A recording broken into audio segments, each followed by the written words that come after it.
მოგესალმებით, თქვენ უყურებთ გადაცემას წარმატების გასაღები. დღეს საკმაოდ საინტერესო სტუმარი მყავს. ეს ულამაზესი გოგონა თავად არის სტუდენტი და მას აქვს გახსნილი სამხატვრო სახელოსნო. მე ვარ ლანა ნადირიანი, სამხატვრო სტუდიის ხელმძღვანელი ვარ, ფერთა ღიმილი დავარქვი, რადგან დიდი პოზიტივით, დიდი ემოციებით და ენერგიით ჩავდეთ ყველა შრომა ამ ჩვენ სტუდიის წარმატებისთვის. თავად ვარ სამხატვრო აკადემიის სტუდენტი, ვსწავლობ მოდის დიზაინის ფაკულტეტზე, მაგრამ ამავდროულად მანამდე ვსწავლობდი საქართველოს უნივერსიტეტში, ალასანიაში ხელოვნებათმცოდნეობაზე და ასევე ბავშვთა ფსიქოლოგიაზე. მაინტერესებს, როდიდან დაიწყე ხატვა? რაც ჩემი თავი მახსოვს, სულ ბავშვობიდან ვხატავ, ასევე ჩემს მშობლებს მინდა დიდი მადლობა ვუთხრა, რადგან ბავშვობიდან შემაყვარეს ხატვა, სულ ჩუქნიდნენ პასტელებს, ფანქრებს, სახატავ რვეულებს და ესე ნელ-ნელა მივხვდი, რომ ხელოვნება არის ჩემი სამყარო და ყველაფერი ბავშვობიდან. პირველი თქვენი ნახატი? პირველი ჩემი ნამუშევარი იყო აბსტრაქცია. მიუხედავად იმისა, რომ დღევანდელ დღეს ვხატავ რეალიზმს, ძალიან ესეთი უცნაური მიმართულება მქონდა არჩეული, რადგან თავიდან თვითონაც კი ვერ ხვდებოდი თუ რამდენად შეიძლება მნიშვნელოვანი იყოს ფერების შერევა ერთმანეთთან წყობაში, თუ როგორ გამოიყურება დღევანდელ დღეს მაგ ყველაფრის მიხვდომა და ზოგადად ენერგიის აღქმნა. ისე მოხდა, რომ თავიდან ვასწავლედი ბავშვებს კერძოდ, მყავდა 3-4 მოსწავლე, მაგ დროს ვიყავი სტუდენტი და ზოგადად აბიტურიენტობის დროიდან კი წამოვიწყე ეს ყველაფერი. ძალიან დიდი სიყვარული მქონდა ბავშვების მიმართ და ზოგადად მიყვარდა ყოველთვის ახსნა.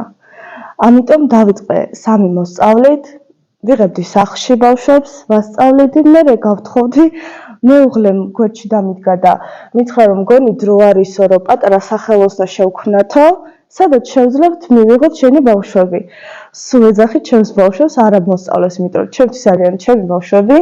დღევანდელ დღეს მყავს 20-25 მოსწავლე, რომელსაც ვიღებ ჩემს პატარა სახელოსნოში, სადაც ძალიან დიდი ენერგია, სიმართლე გითხრათ, თვითონ ვღებავდი კედლებსაც, კედლებზე მიხატული მაქვს ყველაფერი ეს ჩემი შრომით იყო გაკეთებული.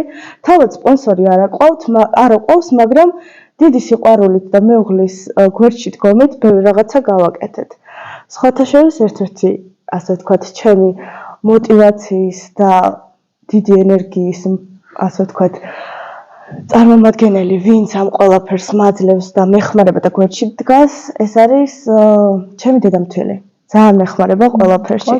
მადლობა დედამთილს. გარდა მაგ ყველაფერსა პროექტებშიც კი საზღვარგარეთ, როდესაც ვიღებ მონაწილეობას, ყოველთვის გვერდში მიდგას და პირველი ადამიანი სიმართლე რო გითხრათ, რომ ვინც იგებს ამ ახალ პროექტების შესახებ, ეს არის ჩემი დედამთილი. ხატვართა ლიგის წევრი ვიყავი. ეხლა ვარ არტ მეგობრების ჯგუფში. იქედან გამომდინარე, რომ გქონდა ბევრი პროექტები საზღვარგარეთთან დაკავშირებით, არასდროს არ მქონდა ის მომენტი, რომ რაღაცაზე მეთქვა უარი, არ რაღაცა შიში მქონოდა, იმიტომ რომ ზოგადად, როდესაც გადიხარ საზღვარგარეთ, შენ არ იცი რეალურად, ონლაინ, როდესაც რეგისტრაციას გადიხარ, რამდენად რეალურად შეიძლება დაგხვდეს ის ყველაფერი, რასაც შენ ელოდები. მე ვიყავი ქალაქ მილანში, გამოფენით, საერთაშორისო გამოფენა იყო, სადაც მივიღე მონაწილეობა. ამავდროულად საქართველოდან ვიყავით 10 წარმომადგენელი, ერთ-ერთი ვიყავი მე. თვითონ ამ დაჯილდოებას ჰქვია ლეონარდო და ვინჩის დაჯილდოება, სადაც მივიღეთ ლაურეატი. თავად წიგნებშიც კი კატალოგებში ვიყავით ამობეჭდილი, რაც ძალიან მნიშვნელოვანი და ძვირფასი იყო ჩვენთვის.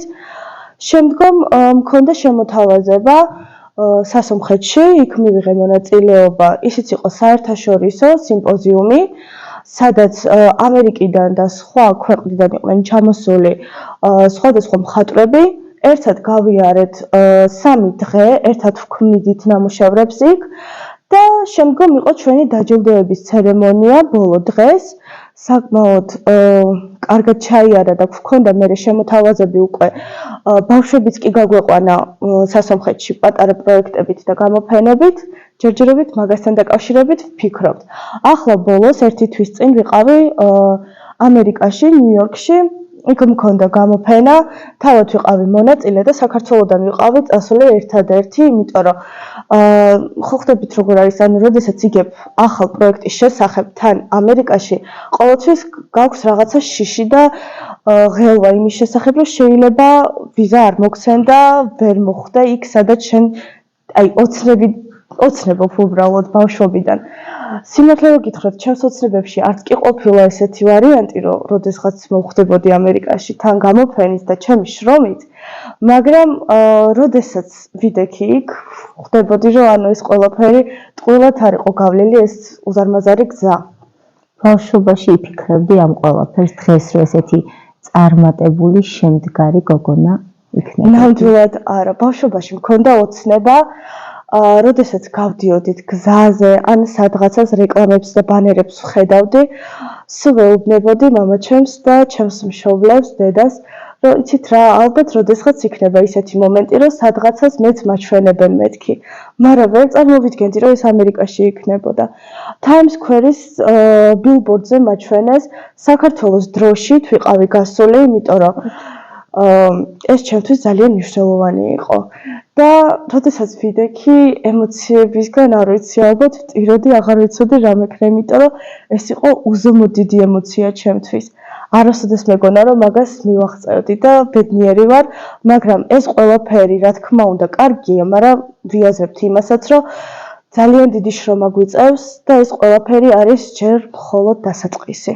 ჩვენ ვცხოვრობთ საქართველოში და გვინდა რომ ვიყოთ წარმატებული. არ აქვს მნიშვნელობა რა მიმართულებით გავდივართ.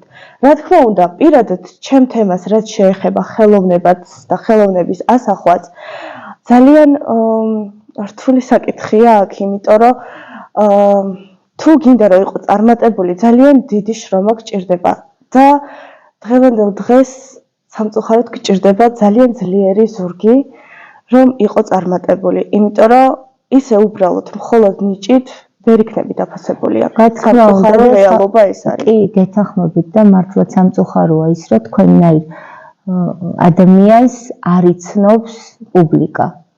იმედია გაგიცნობთ მალე ჩვენი საზოგადოება, შეუყვარდებით და მეტი დაფასება გექნებათ ხელოვნებაში. რას უსურვებ ეხლა დამწყებ ხელოვან ადამიანს? მე რახან მუშაობ ბავშვებთან, ყოველთვის მაგას ვეუბნები, რომ ბავშვებო მეთქი, არ აქვს მნიშვნელობა, რომელ ქვეყანაში ვართ, სად ვიმყოფებით.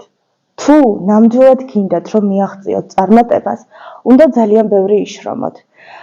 არ არსებობს ისეთი რამ, რომ ჩვენ საქართველოში ვცხოვრობთ, ან თუნდაც სხვა ქვეყანაში და მაგიტო რაღაცას ვერ ვაღწევ. ეს არის ტყუილი. მონდომება და შრომა ყოველთვის წარმატებისკენ მიგვიყვანს. ეს არის ჩვენი დევიზი დიახ ბავშვებთან. ამიტომაც ყველგან გადიან ჩემი მოსწავლეები, ძალიან ბევრ მონაწილეობას ვიღებთ სხვადასხვა პროექტებში. დიდი მადლობა სტუმრობისთვის და ძალიან ბევრ წარმატებებს გისურვებთ.